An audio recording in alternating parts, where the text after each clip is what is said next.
तो SMPS में हम पहले एसी जो 220 वोल्ट एसी हमें मिलती है उसको हम पहले डीसी में कन्वर्ट कर लेते हैं, जैसा कि हम ट्रांसफार्मर पावर सप्लाई में भी कर रहे थे। लेकिन अंतर यहीं पे स्टार्ट होता है कि उसके बाद उस डीसी को हम दोबारा एसी में कन्वर्ट करते हैं। ये नॉर्मल एसी नहीं होती है, क्योंकि जो घरों में हमें एसी आती है वो 50 हर्ट्ज की फ्रिक्वेंसी वाली एसी होती है।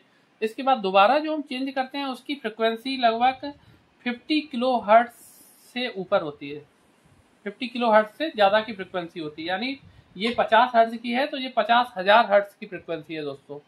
तो इस वजह से इसको चेंज करते हैं, फिर इसको दोबारा डीसी में कन्वर्ट किया जाता था।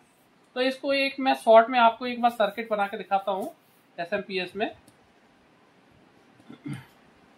जैसे ये हमारे घरों में आने वाली जो सप्लाई है फेस और न्यूट्रल 220 वोल्ट, वोल्टेज प्रोटेक्शन के लिए यहाँ पे एक MOB लगाते हैं, मेटल ऑक्साइड बैरिस्टर, जो कि यहाँ पे ओवर करंट प्रोटेक्शन यहाँ से होता है सीरीज में, और ये ओवर वोल्टेज प्रोटेक्शन प्रोवाइड करता है। इसके बाद दोस्तों फिर हम एक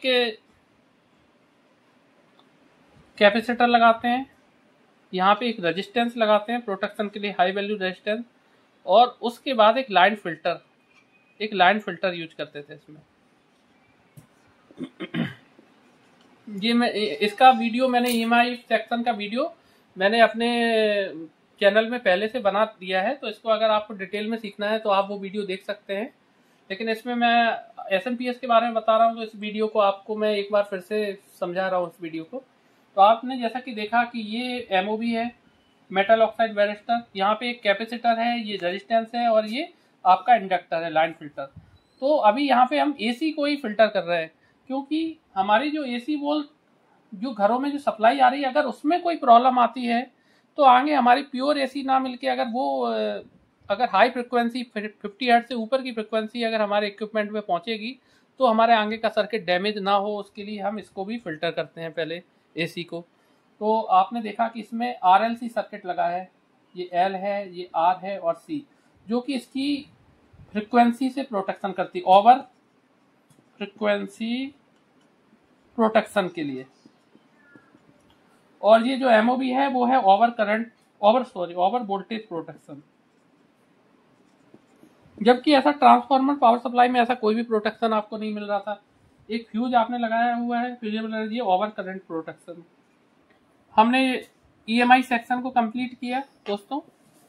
EMI सेक्शन के बाद जो हमारी AC को हमने फिल्टर कर लिया है, फिल्टर AC को हम रेक्टिफायर को देते हैं। रेक्टिफायर में आपने यहाँ से ये लाइन और ये प्लस और माइनस, तो आपने यहाँ पे AC इनपुट पे AC दे देते हैं, और फिर यहाँ से आपने इसको यहाँ से लेके यहाँ से आपको प्लस मिल जाता है और यहाँ से आपको माइनस मिल गया। फिर जो रेक्टिफायर की आउटपुट होती है उसको हम DC कैपेसिटर से कनेक्ट कर देते हैं, जिससे ये इसका जो रिपल फैक्टर है इसको ये फिल्टर करने का काम करता है। ये जो सेक्शन मैंने बताया ये आप ट्रांसफार्मर वाली पावर सप्लाई में भी ऐसा करते थे, लेकिन यहाँ पे ही चेंजेस शुरू होता है कि इसकी जो आउटपुट आती है फिर हम उसको एक फेराइट कोर ट्रांसफार्मर में देते हैं, जो कि बहुत ही हाई फ्रिक्वेंसी पे काम करती है। तो इससे हमें जो प्लस मिला उसको हमने ट्रांसफार्मर की प्राइमरी वाइंडिंग के एक का टर्मिनल पे कनेक्ट कर दिया, और ये इसका जो है सेकेंडरी है। और इसका सेकेंडरी जो आप वाइंडिंग देख रहे हैं इसको हम एक किसी भी स्विच, यहाँ पे एक स्विच लगा देते हैं जिसको हम ऑन ऑफ करेंगे, जिससे क्या है यहाँ पे अल्टरनेटिंग करंट पैदा होगा। और इस ट्रांसफार्मर में एक और वाइंडिंग होती है जो ऑक्सिलरी वाइंडिंग होती है, और ये है इसकी सेकेंडरी वाइंडिंग। तो ये क्या है, ये नॉर्मल ट्रांसफार्मर नहीं है। जो आयरन कोर ट्रांसफार्मर जो हम यूज करते थे वो 50 हर्ट्ज की फ्रिक्वेंसी पे काम करता था, लेकिन ये जो ट्रांसफार्मर है इसके लिए हाई फ्रिक्वेंसी की जरूरत होती है, इसीलिए हम यहाँ पे कोई स्विच तो यूज करते नहीं है। यहाँ पे हम स्विच की जगह पे कोई मॉसफेट या ट्रांजिस्टर का यूज करते हैं। ड्रेन से आउटपुट लेंगे और यहाँ पे सोर्स पे हम डायरेक्ट एक हाई वैल्यू का रेजिस्टेंस लगा के यहाँ पे नेगेटिव दे देते हैं इसके सोर्स पे। और अब इसका ये गेट वाला टर्मिनल है, गेट वाले टर्मिनल पे हम PWM IC से आउटपुट कनेक्ट कर देते हैं। अब ये IC क्या करती है, IC पल्स निकालती है। और आईसी जो PWM सिग्नल देती है उस सिग्नल के आधार पर ये हमारा जो मॉसफेट है वो एक्ट करेगा। जितनी हम फ्रिक्वेंसी इसको ज़रूरत है उतनी फ्रिक्वेंसी इस ट्रांसफार्मर को मिलेगी, उसके हिसाब से यहाँ पे वोल्टेज इंड्यूस होंगे। क्योंकि ये भी एक ट्रांसफार्मर है जो कि डीसी पे काम नहीं करेगा। अगर हमने सीधे सीधे सप्लाई देंगे तो यहाँ पे आपको आउट में कोई वोल्टेज नहीं मिलेगा, इसको अल्टरनेटिंग वोल्टेज ही चाहिए। तो इसके लिए हम यहाँ पे स्विचिंग कराते हैं, इससे अल्टरनेटिंग वोल्टेज बनते हैं। लेकिन दोस्तों एक बात और आपको ध्यान रखना है कि ये जो वोल्टेज बनते हैं, जब हमारे जो ट्रांसफार्मर यहाँ पे जो इंडक्टर लगा हुआ है ये चार्ज हो जाता है तो इसमें एक मैग्नेटिक फील्ड बनती है। लेकिन जब वो मैग्नेटिक फील्ड कोलैप्स करती है उस कंडीशन में क्या होगा कि जब तक ये ऑन रहेगा तो यहाँ पे ये चार्ज करेगा। चार्ज करने के बाद जब ये ऑफ होगा इसका स्विच, ये बहुत माइक्रो सेकंड में ये काम होता है, बहुत ही फास्ट होता है।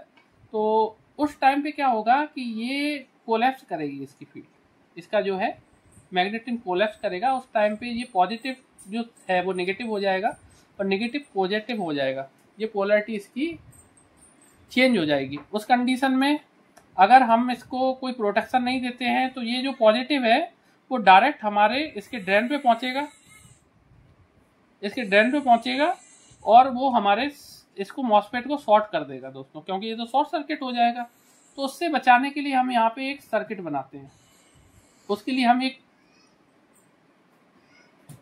एक डायोड का यूज करते हैं और यहाँ पे एक कैपेसिटर यूज करते हैं दोस्तों, और एक इसके साथ में पैरेलल में एक रेजिस्टेंस यूज करते हैं। तो इस सर्किट को बोलते हैं स्नबर सर्किट, जो कि ये जो एक्स्ट्रा हमें रिवर्स जो ईएमएफ बन रहा है उस रिवर्स ईएमएफ को ये जो है यहाँ जाने की जगह ये इस डायोड के माध्यम से यहाँ पे पहुंच जाता है, जिससे ये कैपेसिटर चार्ज हो जाता है और ये इसके बाद यहाँ पे आपका जो भी ईएमएफ बना है वो यहाँ पे फिनिश हो जाएगा। अब उस कंडीशन में आपको जब ये सप्लाई आपकी ऑन होगी उस कंडीशन में आपको ये कैपेसिटर को डिस्चार्ज भी करना है। तो उस डिस्चार्ज करने के लिए आप यहाँ पे एक रेजिस्टेंस लगा देते हैं, तो उससे ये कैपेसिटर डिस्चार्ज भी हो जाता है। तो इस प्रकार से आपका एसएमपीएस सर्किट काम करता है। लेकिन अब इस आईसी को कैसे पता चलेगा कि कितना वोल्टेज इसको कितनी फ्रिक्वेंसी पे मॉसफेट को ड्राइव कराना है, तो उसके लिए एक फीडबैक सेक्शन भी दोस्तों लगाया जाता है। जैसे आपको यहाँ पे एसी मिला तो आपने एक डायोड लगाया, high frequency diode.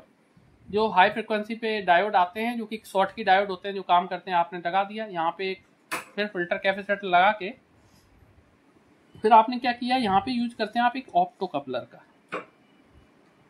Opto coupler कैसा, एक आइसोलेशन प्रोवाइड कराता है। यहाँ पे इसकी एक एलईडी होती है जो कि आईआर एलईडी होती है और यहाँ पे एक रजिस्टर, यहाँ पे ट्रांजिस्टर होता है। इसको हम डायरेक्ट ग्राउंड कर देते हैं। अब ये आउटपुट हमारा कब देगा, जब इसे पल्स मिलेंगे, इसे इसको जब वोल्टेज मिलेगा ऑप्टो कपलर को, जो कि लगभग ये 0.8 वोल्ट के करीब इसको ज़रूरत होती है। अगर इतना वोल्टेज इसको मिल जाता है तो ये आउटपुट सिग्नल दे देगा। तो उसके बाद हम क्या करते हैं, यहाँ पे एक वोल्टेज डिवाइडर सर्किट लगाते हैं। तो जैसा कि आपको पता है, अगर हम 5 वोल्ट का पावर सप्लाई बना रहे हैं दोस्तों, और अगर हम यहाँ पे 2 सेम वैल्यू का रेजिस्टेंस यूज करते हैं, जैसे 1 किलो ओम 1 किलो ओम का यूज करते हैं, तो हमें आउटपुट में 2.5 वोल्ट मिलेगा। तो इस 2.5 वोल्ट को हम क्या करेंगे, एक जीनर आता है TLD 431, तो ये एक प्रोग्रामेबल जीनर डायोड है। तो देते हैं यहाँ से, इसको पॉजिटिव देते हैं जीनर को, और यहाँ पे जो हमारा 2.5 वोल्ट है वो इसकी रेफरेंस पिन पे हम कनेक्ट कर देते हैं। इसमें 3 पिन होता है देख, तो यहाँ से हम आउटपुट ले लेंगे और आउटपुट को हम कनेक्ट कर देंगे डायरेक्ट यहाँ से, और इसको हमने ग्राउंड कर दिया ऑप्टो कपलर को। अब ऑप्टो कपलर जो है हमारा, इस पे यहाँ से हमें फीडबैक देगा हमारी आईसी को, आईसी की फीडबैक पिन पे। तो अब होता क्या है, अगर यहाँ से 5 वोल्ट आपका कांस्टेंट बन रहा है तो ऑप्टो कपलर यहाँ से सिग्नल देता है आईसी को कि जो है फ्रिक्वेंसी में कोई भी चेंज नहीं होता है उससे, कि जो फ्रिक्वेंसी चल रही है उसी फ्रिक्वेंसी पे वो आगे ये मॉसफेट को ड्राइव कराता है, मॉसफेट को आगे स्विचिंग कराता है, सॉरी। और अगर यहाँ पे सपोज करिए 5 वोल्ट की जगह अगर 4.9 वोल्ट भी आते हैं, तो यहाँ पे आपका 2.5 वोल्ट से ये कम भेजेगा और ये आपका यहाँ से ऑप्टो कपलर जो है बंद हो जाएगा। उस कंडीशन में। तो जैसे ही ऑप्टो कपलर बंद हो जाएगा तो जो आईसी को जो है फ्रिक्वेंसी में चेंज करेगा आईसी, और अपनी फ्रिक्वेंसी को बढ़ाएगा उस लेवल पे। ये जो है यहाँ से फिर हमें फिर से जितने भी वोल्टेज की कमी हो रही है वो वोल्टेज ये पूरी कर देगा अपनी फ्रिक्वेंसी में चेंज करके। तो ऐसे हमारा एसएमपीएस काम करता है दोस्तों, जिससे क्या है हमें वोल्टेज में चेंज होता है इनपुट में, लेकिन हमारे आउटपुट में कोई भी प्रभाव नहीं पड़ता है उसका। इसीलिए हम एसएमपीएस का यूज करते हैं दोस्तों। तो आज